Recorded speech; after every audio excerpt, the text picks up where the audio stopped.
ربیع الآخر ربیع الثانی کا مہینہ ہے۔ حضور سرکار غوث پاک رضی اللہ تعالی عنہ کے نام سے یہ مہینہ معروف ہے۔ آپ کی ذات، آپ کی شان، آپ کا مقام، آپ کا مرتبہ شرق و غرب، عرب و عجم میں بڑا معروف ہے۔ آپ کے القاب، آپ کی عبادات، آپ کا کردار، آپ کا علم اور آپ کا عمل سب نمایاں اور دیگر اولیاء پر فائق ہے۔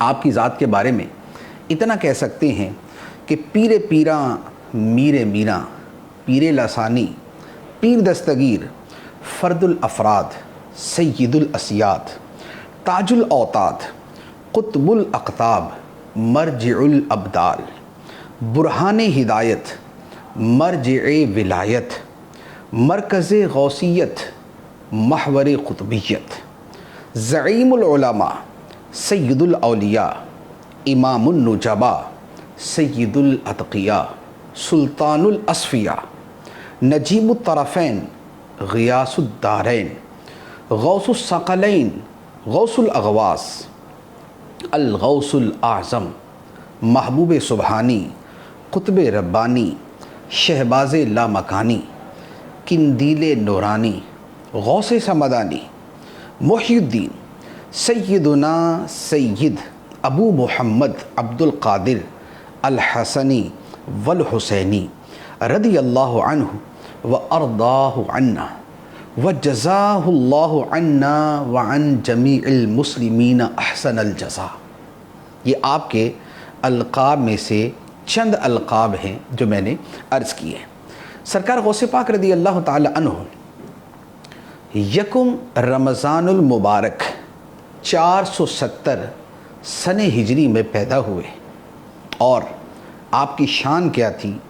تفریح الخاطر میں علامہ عبد القادر اربلی علیہ رحمہ فرماتے ہیں کہ جب سرکار غوث پاک رضی اللہ تعالی عنہ کی ولادت ہوئی، جس رات آپ کی ولادت ہوئی، اس رات آپ کے والد ماجد نے سرکار دو عالم نور مجسم صلی اللہ علیہ وآلہ وسلم کو خواب میں دیکھا۔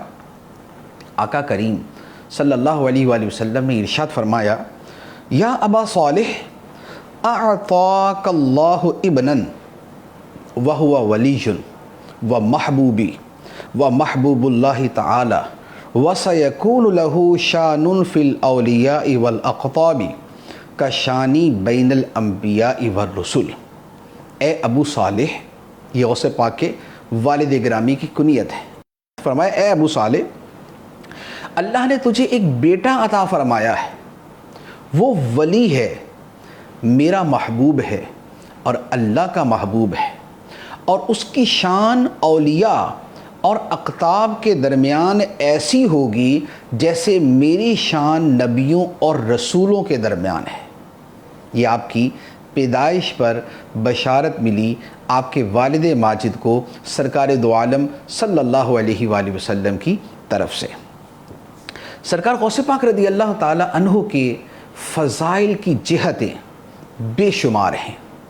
ایک بڑی واضح جہت یہ ہے کہ تصوف کے ہر سلسلے میں سرکار غوث پاک رضی اللہ تعالی عنہ کا فیضان جاری ہے۔ قادری سلسلہ تو خود آپ ہی کا سلسلہ ہے، لیکن اس کے علاوہ سلسلہ شاذلیہ ہو، نقش بندیہ ہو، سہروردیہ ہو، چشتیہ ہو، ان تمام سلاسل میں سرکار غوث پاک رضی اللہ تعالی عنہ کا فیضان جاری و ساری ہے، اور ان سلسلوں کے اکابرین نے سرکار غوث پاک رضی اللہ تعالی عنہ سے فیضان حاصل کیا ہے۔ حضرت سید احمد کبیر رفاعی رحمۃ اللہ علیہ عظیم الشان ولی ہیں۔ آپ فرماتے ہیں کہ عبد القادر وہ ہیں کہ شریعت کا سمندر ان کے دائیں ہاتھ پر ہے اور حقیقت کا سمندر ان کے بائیں ہاتھ پر، جس میں سے چاہیں وہ پی لیں۔ اس ہمارے وقت میں عبد القادر کا کوئی ثانی نہیں۔ یہ احمد کبیر رفاعی رحمۃ اللہ علیہ جیسے جلیل القدر ولی بیان فرما رہے ہیں۔ اور اعلیٰ حضرت علیہ رحمہ نے فرمایا کہ جو ولایت کا سلسلہ ہے کہ جب رب العالمین کی طرف سے ولایت کے مراتب دیے جاتے ہیں تو اس کا سلسلہ یہ ہے کہ وہ روح مولا علی شیر خدا رضی اللہ تعالی عنہ کے توسط سے وساطت سے تقسیم کیے جاتے ہیں، اور آپ کے بعد جو ائمہ اہل بیت ائمہ اطہار ہیں یہ درجہ بدرجہ یہ ان کے ذریعے دنیا میں تقسیم کیے جاتے ہیں۔ اور اعلیٰ حضرت فرماتے ہیں کہ پھر جب حضرت غوث الثقلین کی ولادت ہوئی تو یہ منصب مبارک ان سے متعلق ہوا، اور اب غوث پاک رضی اللہ تعالیٰ عنہ سے لے کر امام مہدی کے ظہور تک یہ منصب حضرت غوث الثقلین کی روح سے متعلق رہے گا۔ یعنی جو ولایت تقسیم ہوتی ہے اس ولایت میں وسیلہ اور ذریعہ سرکار غوث پاک رضی اللہ تعالیٰ عنہ بنتے ہیں۔ اعلیٰ حضرت فرماتے ہیں کہ قطب ابدال بھی ہے، محور ارشاد بھی ہے، مرکز دائرہ سر بھی ہے عبد القادر، ذی تصرف بھی ہے، معزون بھی ہے، مختار بھی ہے، کار عالم کا مدبر بھی ہے عبد القادر۔ جیسے فالمدبرات امرا جیسے فرشتے ہیں تو غوث پاک رضی اللہ تعالیٰ عنہ کی روح مبارک بھی ان سے ملحق ہے۔ پھر سرکار غوث پاک رضی اللہ تعالیٰ عنہ کا ایک فرمان ہے جو آپ کے مشہور قصیدہ غوثیہ میں ہے، فرماتے ہیں وَكُلُّ وَلِيٍّ لَهُ قَدَمٌ وَإِنِّي عَلَىٰ قَدَمِ النَّبِيِّ بَدْرِ الْكَمَالِ۔ فرمایا کہ اور ہر ولی کے لیے ایک قدم ہوتا ہے، وہ ایک خاص نبی کے روحانی طریقے پر ہوتا ہے، اور میں کیا ہوں؟ سرکار غوث پاک فرماتے ہیں وَإِنِّي عَلَىٰ قَدَمِ النَّبِيِّ بَدْرِ الْكَمَالِ، میں سرکار دو عالم نور مجسم صلی اللہ علیہ وآلہ وسلم کے قدم پر ہوں جو کمال کے 14ویں رات کے چاند ہیں۔ اسی لیے سرکار غوث پاک رضی اللہ تعالیٰ عنہ سے جن فضائل کا ظہور ہوا وہ عکس ہیں، وہ فیضان کی تجلیات ہیں جو سرکار دو عالم صلی اللہ علیہ وآلہ وسلم سے فیضان ظاہر ہوا تھا اس کی۔ اب آپ دیکھیں سرکار دو عالم صلی اللہ علیہ وآلہ وسلم نبیوں کے سردار ہیں، اور غوث پاک رضی اللہ تعالیٰ عنہ ولیوں کے تاجدار ہیں۔ نبی پاک صلی اللہ تعالیٰ علیہ وآلہ وسلم کی نبوت بے مثال ہے، اور غوث پاک رضی اللہ تعالیٰ عنہ کی ولایت با کمال ہے۔ نبی پاک صلی اللہ علیہ وآلہ وسلم کے معجزات بے شمار ہیں، اور غوث پاک رضی اللہ تعالیٰ عنہ کی کرامات بے شمار ہیں۔ امتیوں میں سب سے زیادہ تعداد، سب سے زیادہ امتی نبی پاک صلی اللہ علیہ وآلہ وسلم کے ہیں، اور مریدوں میں دنیا میں سب سے زیادہ مرید سرکار غوث پاک رضی اللہ تعالیٰ عنہ کے ہیں۔ سرکار دو عالم صلی اللہ علیہ وآلہ وسلم کا کمال خدا کا کمال ہے، اور غوث پاک کا کمال مصطفیٰ کا کمال ہے۔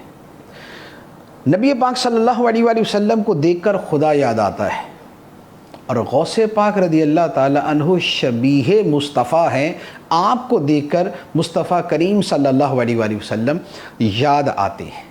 یہ آپ کے فضائل کے دریا ہیں جو بہہ رہے ہیں، یہ آپ کے فیضان کا چشمہ ہے جو جاری ہے اور قیامت تک جاری رہے گا۔ ان تمام فضائل، ان تمام کمالات کے ساتھ سرکار غوث پاک رضی اللہ تعالیٰ عنہ کی اگر ذات اور آپ کا کردار دیکھیں تو اس میں کیسے حسین موتی نظر آتے ہیں کہ علم کے اندر آپ کا مقام بڑا بلند، آپ نے علم سیکھا، دوسروں کو سکھایا۔ عمل کے اندر آپ دوسروں پر فائق، آپ نے علم سیکھا اور اس پر علی وجہ الکمال عمل کر کے دکھایا۔ آپ نے خدا کی عبادت کی، اور عبادت ایسے کی کہ اس کی مثالیں قائم فرما دی۔ آپ نے ریاضت اور مجاہدہ اختیار فرمایا، اور 40 سال تک ایسے عظیم الشان مجاہدات کیے کہ دیکھنے سننے والوں کی عقلیں دنگ رہ گئیں۔ آپ اپنے اس عظیم مرتبے کے ساتھ بھی مخلوق کی خدمت کو اپنا شعار بنا کر رکھتے تھے۔